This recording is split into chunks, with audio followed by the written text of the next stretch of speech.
Bahkan nyawa kita sendiri di situ ditulis. Iya, saya nggak tanya kau kasih Yesus atau tidak, nggak saya tanya itu, saya nggak bahas itu. Yang saya Intinya, tanyakan, inti ayatnya di situ Bang dengar Faruk. dulu, Inti ayatnya di jangan situ. kita dulu tahu. Judulnya pun baca Bang, judul perikopnya di situ apa? Iya, Judul dengar tidak? perikopnya. Berdasarkan Lukas 14 nomor 26, ketika kau ngikutin Yesus nih, mau jadi muridnya Yesus nih, ya, kau diajarkan mengasihi orang tuamu atau membenci orang tuamu. Jadi kalau tertulis di situ seperti itu, membenci. Iya, Di situ. membenci. Tapi di situ Jadi hukum yang pertama mengasihi bukan Tuhan Yesus, mengasihi, tapi untuk membenci. lah, yang paling utama tadi Bang Faruk, judulnya pun jelas. Judulnya perikopnya pun di situ jelas kalau Bang Faruk baca. Iya, perikop Jelas yang di situ. mana? Kau mau baca Yang dari pertama nomor harus berapa? mengasihi Tuhan. Kalau mengasihi Tuhan harus ada yang ditinggalkan. Oke, sekarang kita kaji apakah benar ya, kepada manusia ternyata kau membenci ya. Selesai udah sama manusia ya, sekarang sama Tuhan. Apa kau yakin kau mengasihi Tuhan? Yakin. Oke, Tuhan yang kau kasih siapa namanya? Tuhan Yesus Kristus. Yesus. Oke. Sekarang saya tanya, seandainya ketika Yesus ditangkap, dipukuli, diludahin dan disalibkan di kayu salib, pada saat itu kau ada, ketika saat itu kau ada, apa yang kau lakukan? A. Menunjukkan kasihmu pada Yesus dengan menyelamatkan dia dari penyaliban. B. Membiarkan Yesus mati di kayu salib. Apa yang kau lakukan? Bang Faruk, saya nggak bisa memposisikan di situ. Itu udah nubuatan begitu semua. Yesus Kristus itu udah nubuatan. Mau gimana? Tanya Udah nubuat Tuhan Saya itu. nggak tanya Ada yang harus nubuat. menyangkal. Dengar Dinda, Dia harus saya nggak mati. tanya nubuat. Dengar Dinda. Sama halnya begini. Kalaupun sudah ditetapkan pemerintah, andaikan bapakku disatakan bersalah, dipukulin orang di depanku, ya, udah ditetapkan pemerintah ini, tapi karena kasihku kepada bapakku, nggak akan kubiarkan bapakku dipukulin orang. Aku akan berupaya menjadi perisai dari bapakku. Biar aku dipukulin gitu loh. Jangan bapakku, nggak akan tega aku lihat bapakku dipukulin orang. Itu bukti kasihku. Sekarang saya tanya, ya berdasarkan Matius 22 nomor 39 yang kau kasih data ini tadi, kau mengasihi Tuhanmu. Saya tanya, jika kau memang mengasihi Tuhanmu, seandainya kau hadir pada saat penyaliban Yesus, apa yang kau lakukan? A. Membela Yesus dari penyaliban, menyelamatkan Yesus dari penyaliban dengan menunjukkan kasihmu. B. Membiarkan Yesus mati di kayu salib. Apa yang akan kau lakukan? Dari kondisinya Bang Faruk, saya di situ posisinya apa? Manusia biasakah? Atau murid-murid atau muridnya Tuhan Yesus? Jangan kasih kondisi Ini seperti saya itu. tanyakan Dinda, Yesus ini kan udah kutanya tadi sama kamu Tuhanmu, betul? Betul. Oke, nah ketika dia ditangkap, dipukuli, diludahin, disalibkan lalu meninggal di kayu salib, dan kau ada pada saat itu, kalau memang kau mengasihi dia, apa yang kau lakukan? A. Menolong dia. B. Membiarkan dia. Kalau saya sebagai murid Tuhan Yesus di situ membiarkan dia. Nah, berarti kau tak mengasihi. Ya emang seperti itu nubuatannya. Seperti itu Bang Faruk Jangan nubuatannya. ngasih jauh. Satu anak manusia akan, bukan banyak anak manusia, hanya satu anak manusia.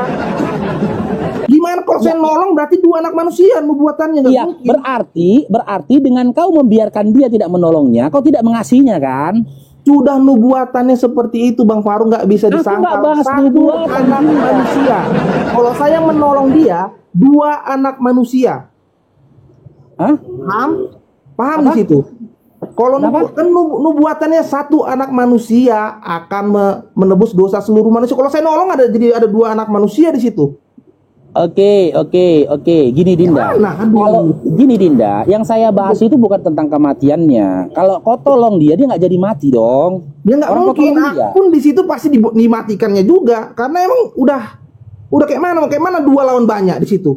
Itu namanya kau ngaku kalah sebelum berperang. Emang sudah kalah, nubuatannya harus kalah karena Belum di lagi situ perang udah ngaku kalah satu kau. anak manusia harus menebus dosa manusia, bukan dua. Kalau saya di situ nolong dia ada dua anak manusia. Dinda, saya tidak membahas tentang penebusannya gitu loh. Emang Yang itu saya tanyakan beruntut Bang Faruk, sikapmu. penebusan seperti itu satu anak manusia. Itulah Iya, saya kasih nggak tadi. saya nggak Kasih bahas. satu anak Dinda. manusia menebus Dinda, dosa dengar abangnya. manusia. Dengar abangnya Dinda. Walaupun tertinggi. Saya tidak membahas tentang apa gunanya dia mati, tidak. Yang saya bahas ini responmu, implementasi dari kasihmu, gimana? Saya sebagai murid Tuhan Yesus sudah dikasih tahu satu anak manusia. Ya kalau satu anak manusia ngapain lagi? Sedangkan Iya, berarti kau biarkan Petrus dia aja kan? dibuat kan pasti Berarti iya, menyangkal Tuhan berarti Yesus.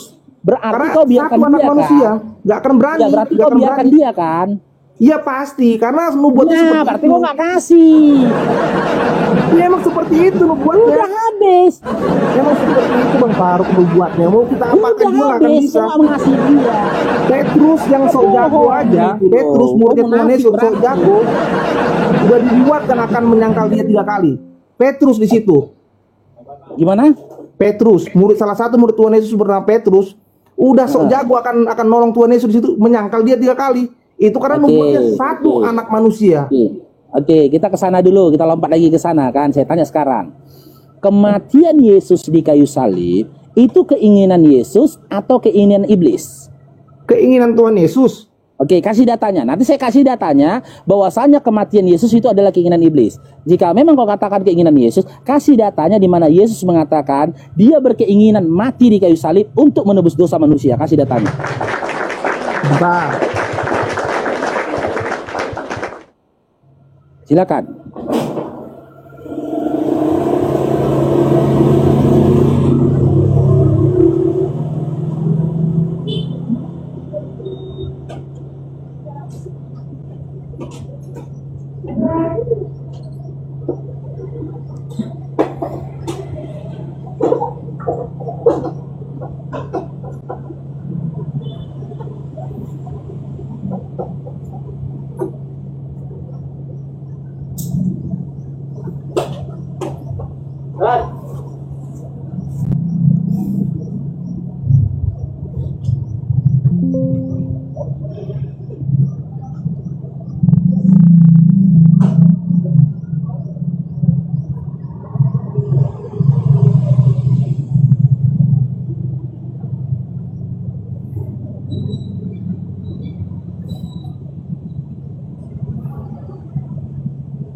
Mana Sanjaya?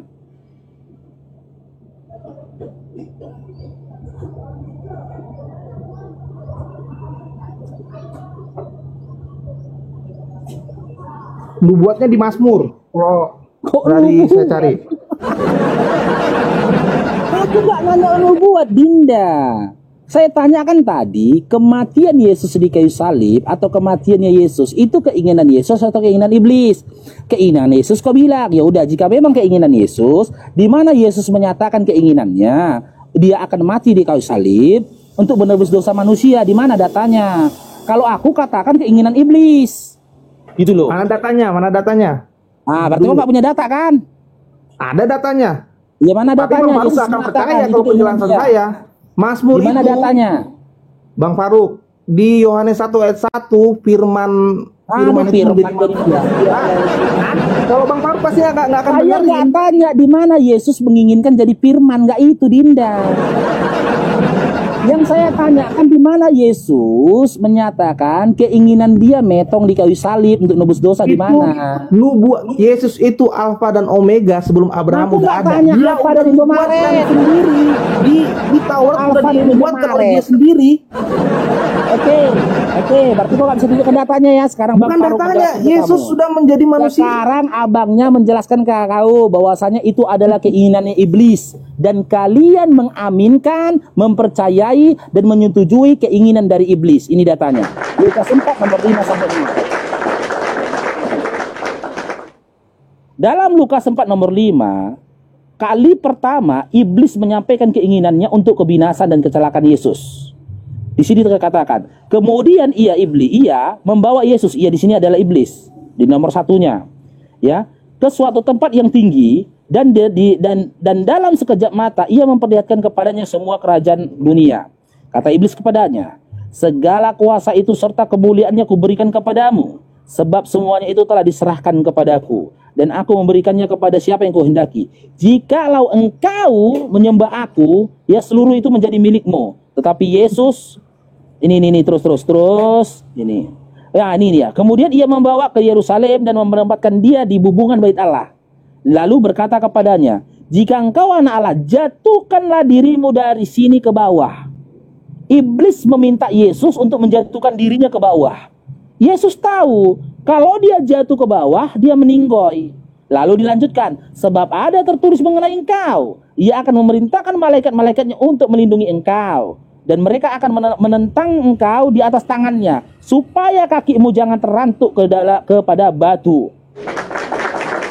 Ini adalah hasutan di dalam iblis, ya, guna ya membujuk Yesus agar mencelakakan dirinya jatuh ke bawah. Akan tetapi Yesus menolak hal itu. Ya, dari Lukas 4 ini, dari nomor 10 sampai seterusnya kita bisa memahami iblis sangat menginginkan kecelakaan atas diri Yesus. Lalu Yesus menyatakannya di dalam Yohanes 8 nomor 44, nomor 40 sampai 44. Yohanes 8 nomor 40 sampai 44. Nih kita baca ya. Nih. Dan nomor 40 nih ya. Tetapi yang kamu kerjakan ialah berusaha membunuh aku, kata Yesus. Aku seorang yang mengatakan kebenaran kepadamu, yaitu kebenaran yang kudengar dari Allah. Pekerjaan yang demikian tidak dikerjakan oleh Abraham. Kamu mengerjakan pekerjaan bapakmu sendiri. Jawab mereka, kami tidak dilahirkan dari zina. Bapak kami satu, yaitu Allah. Kata Yesus kepada mereka, jikalau Allah adalah bapakmu, kamu akan mengasihi aku. Sebab aku keluar dan datang dari Allah. Dan aku datang bukan atas kehendakku sendiri, melainkan kehendak Dia yang mengutus aku. Apakah sebabnya kamu tidak mengerti bahasaku? Sebab kamu tidak dapat menangkap firmanku. Ini dijawab Yesus dalam ayat 44-nya.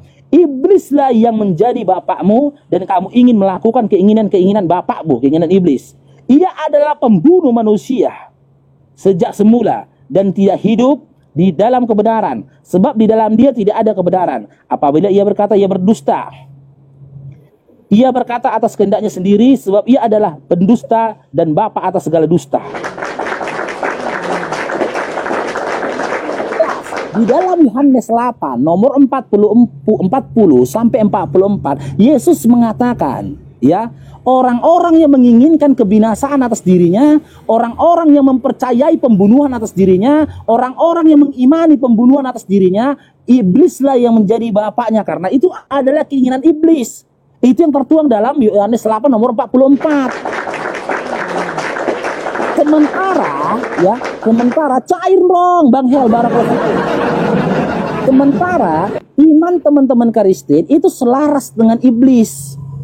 Apa keselarasan iman Kristen sama iblis? Kalian mempercayai kematian dan kebinasan Yesus di kayu salib. Sementara Yesus berkata bagi mereka yang menginginkan kebinasan atas dirinya, iblislah yang menjadi bapaknya. Maka keinginan kematian Yesus di kayu salib itu adalah keinginan dari iblis, bukan keinginan dari Yesus. Karena keinginan dari Yesus selaras dengan keinginan Bapa yang tertulis dalam Matius 3 nomor 17. Di mana Bapa mengatakan, inilah anakku yang kukasihi, kepadanya lah aku berkenan. Lalu dalam Matius 26 nomor 39, Yesus maju ke depan, lalu dia sujud berdoa meminta perlindungan kepada Bapaknya. Ya Tuhanku, jikalau cawan ini berlalu daripadaku, dia berserah diri pada Tuhannya. Biarlah kehendakmu yang jadi, bukan kehendakku. Sementara dalam Matius 3:17, Bapak sudah menyampaikan kehendaknya terhadap Yesus. Apa itu? Anak yang dikasihi.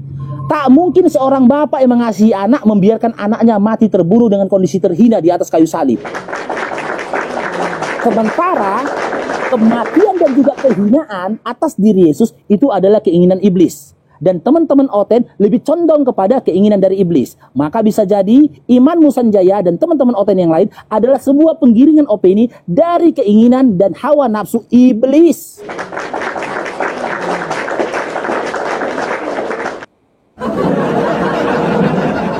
Oke, makasih Bang khotbahnya. Itu luar biasa. Karena emang dosa itu ya dari iblis. Jadi untuk menebus dosa manusia ya harus seperti itu, kematian.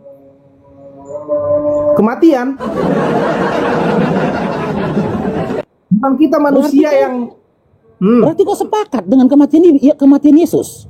sepakat.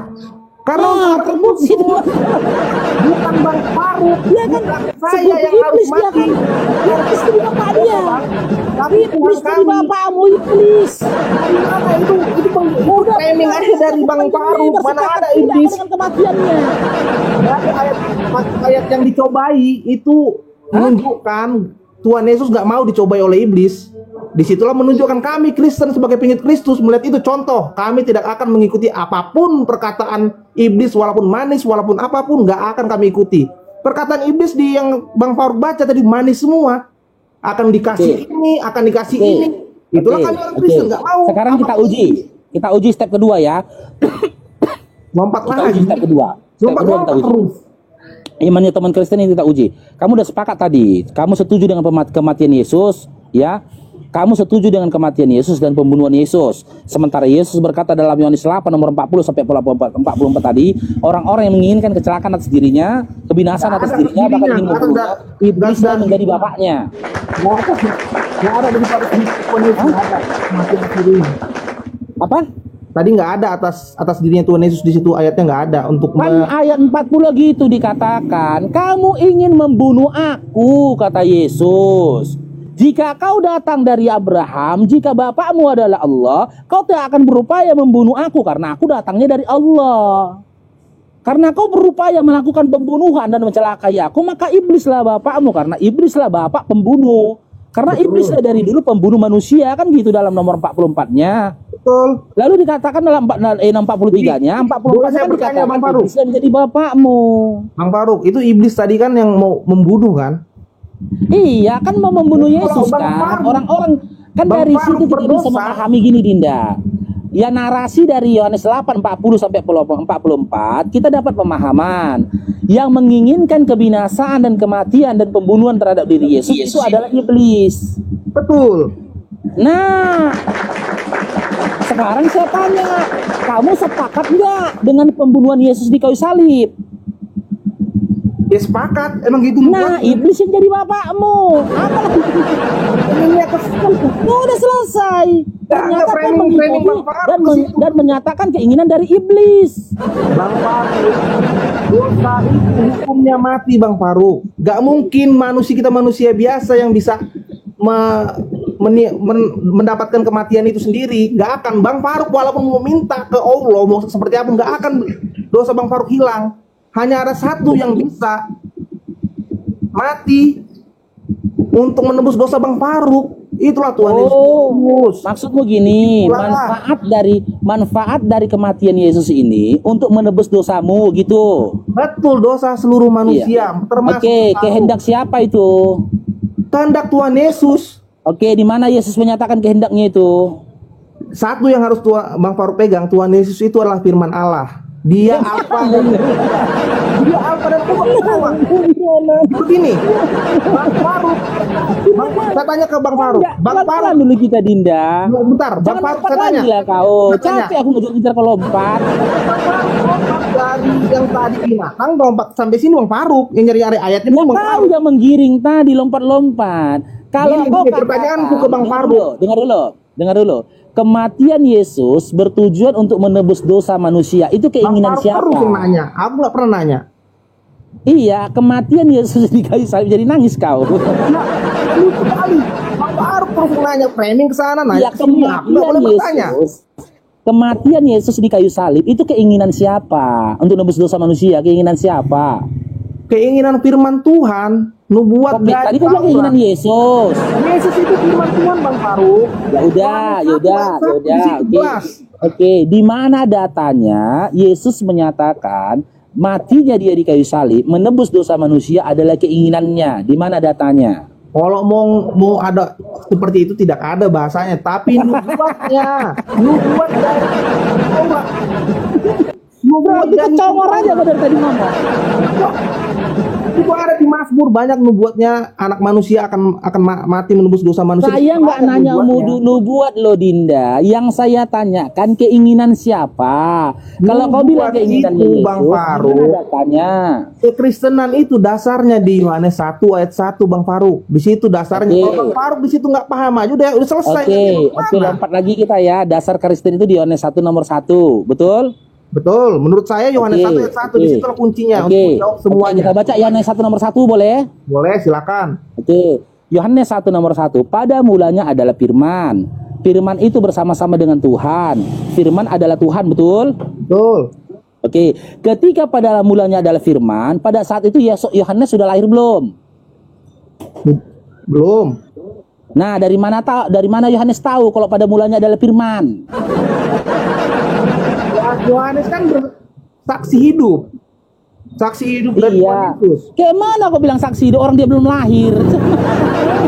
Gini, pertanyaanku Bang Faruk, kayak mana Bang Faruk percaya kalau kuat siapa saksinya? Turun di Gua Hira. Nah, itu bukannya.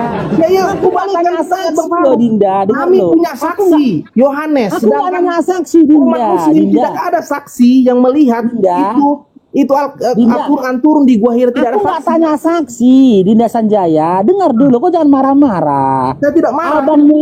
Abangmu nggak nanya saksi. Astaga. Aku nggak nanya saksi. Dengar ya, pernyataanku. Aku tidak tanya saksi. Aku cuma tanya. Jadi Yohanes dapat informasi dari mana? Karena pada saat apa Yohanes 1:1 mengatakan, pada mulanya adalah firman. Firman bersama-sama dengan Tuhan. Firman adalah Tuhan. Ketika pada mulanya adalah firman, Yohanes sudah lahir nggak pada saat itu? Belum. Nah, jadi Yohanes tahu dari mana? Ingat ya, aku nggak tanya saksi. Yang ku tanya, Yohanes tahu dari mana kondisi pada mulanya adalah firman. Tahu dari mana Yohanes? Framing lagi. Kalau kayak gitu balikkanlah pertanyaan. Gimana bisa tahu umat Muslim Al-Quran turun di Gua Hira itu benar-benar tahu? Itu kebalikanlah. Aku kembalikan pertanyaan itu. Kalau nggak mungkin bisa jawab di situ. Nggak mungkin bisa jawab. Siapa saksi itu? Semua bisa dijawab, Dinda. Nggak akan bisa kau jawab, Bang iman Faruk. Islam, aku bisa jawab. Jawab itu kayak mana? Siapa saksi Al-Quran turun di Gua Hira? Oke, ingat ya. Tadi kan aku bilang ketika aku bertanya tentang Yohanes, aku nggak nanya saksi kan, betul? Ya karena ku jawab Yohanes salah saksi, Bang Faruk nggak mau terima kan? Karena kan dia belum lahir, Dinda. Dia belum lahir. Sementara ketika Nabi Muhammad SAW menerima wahyu di Gua Hira, Nabi Muhammad SAW adalah pelakunya, bukan lagi saksinya. Cair dong, syukron kasih, barakallahu fikum. Nabi Muhammad SAW ini aktornya, dialah yang penerima wahyunya. Ya jelas dia sudah lahir gitu loh. Cuman masalahnya ketika Yohanes menuliskan, pada mulanya adalah firman. Firman bersama-sama dengan Tuhan. Firman adalah Tuhan. Nah, ketika pada mulanya adalah firman, Yohanes belum lahir. Aku nggak nanya saksi, lantas tahu dari mana Yohanes pada mulanya adalah firman? Dari mana dia tahu? Itu sudah diiniin sama ilmiah, secara ilmiah ada saksinya. Sedangkan Kok ilmiah? nggak ada yang bisa meyakinkan Al-Quran itu betul-betul turun di Gua Hira. Enggak, saya tanyakan Dinda, Yohanes tahu dari mana? Itu sudah diuji Bang Faruk. Kalau kesana lagi kita ke ilmiah lagi ngomongnya. Saya nggak nanya pengujian, Dinda. Yohanesnya tahu dari mana? Gini aja tahu, aku sederhanakan bahasaku ya. Yohanes dapat informasi dari mana ini? Pada mulanya adalah firman, gitu loh. Dari mana dia dapat informasi? Dia saksi Tuhan Yesus hidup, saksinya dia lah yang nulis di situ. Tapi jangankan Yohanes, ya, banyak. Jangankan Yohanes, Yesus pun kan belum lahir. Kan pada mulanya firman kan, belum lahir lagi Yesus. Bang Faruk Yesus lahirnya di Lukas 1 sama Lukas 2, Matius 1, Matius 2. Bang Faruk percaya firman menjadi sebuah buku atau kitab kan? Kami Saya nggak tanya percaya firman kami menjadi manusia, Bang Faruk. Yang ku Kalau tanya Bang Faruk Dinda, percaya, dengar abangnya. Faruk Yang menjadi saya tanyakan buku. Yohanesnya ini. Yohanesnya tahu dari mana pada mulanya firman? Bang Faruk kalau bertanya seperti itu ada kajiannya banyak itu. Udah Berarti nggak bisa dijawab ya. Ya kalau mau bertanya ke situ kita jauh ke belakang, Bang. Nggak apa-apa, kaji aja ke belakang. Ada waktu aku nunggunya. Cair dong. Ini nih. Kalau mau mundur kok ke belakang mengkaji ya nggak apa-apa. Aku punya banyak waktu ini, silakan. Hidup tadi bahas hidup oten sama dengan binatang, sekarang ke sana. Aku cuma mau yang giring loh. dasar final itu cuma disebut bahas itu kan. Hah? Kan dasar Jadi iman- gimana? Yohanes tahu dari mana? Kalau pada mulanya adalah firman, dari mana Yohanes tahu? Itulah pertanyaanku ke Bang Faruk, dari mana Muhammad tahu itu dari Allah turun. Nggak ada yang validasi itu. Kalau kami mau validasinya. Itulah pertanyaanku. Dinda, aku jawab pertanyaanmu ya. Nanti jawab pertanyaanku ya. Cairon. Dinda, aku jawab pertanyaanmu ya. Nabi Muhammad SAW menerima wahyu itu bukan hanya wahyu dari Nabi, bukan hanya seketika itu saja. Selanjutnya kan dia menerima wahyu berikutnya, di mana dalam Al-Quran dikatakan bahwasanya malaikat Jibril itu yang menyampaikan wahyu kepada Nabi Muhammad SAW, gitu loh. Ada tertulis dalam Al-Quran. Dan itu sudah cukup menjadi legitimasi dan juga pembenar bahwasanya apa yang didapatkan Nabi Muhammad SAW disampaikan diterima Nabi Muhammad SAW adalah wahyu. Karena apa? Karena ada wahyu berikutnya, informasi berikutnya, bahwasanya yang disampaikan Jibril ini adalah wahyu dari Allah, gitu loh. Jadi itu nggak perlu kau pertanyakan lagi, ada legitimasinya dalam Al-Quran. Yang kau tanyakan ini, ketika Yohanes menulis ini gini loh, pada mulanya adalah firman. Firman bersama-sama dengan Tuhan. Firman adalah Tuhan. Kan Yohanes belum lahir ketika itu, maka muncul pertanyaan, Yohanes tahu dari mana? Hah? Anjay. Kalau bahas itu Bang Faruk jauh. Kalau itu cocoknya abang sama Edis lah, abang bahas kayak gitu. Masalahnya Edis nggak berani sama saya. Cairon. Bukan nggak berani. Ini Bang Faruk kemarin disuruh lompat dari Monas sampean. Nggak berani dia sama aku. Kalau bahas seperti itu ke apologet kami lah. Kalau bahas-bahas yang kayak gini, dasar-dasar ngapain sampai sana?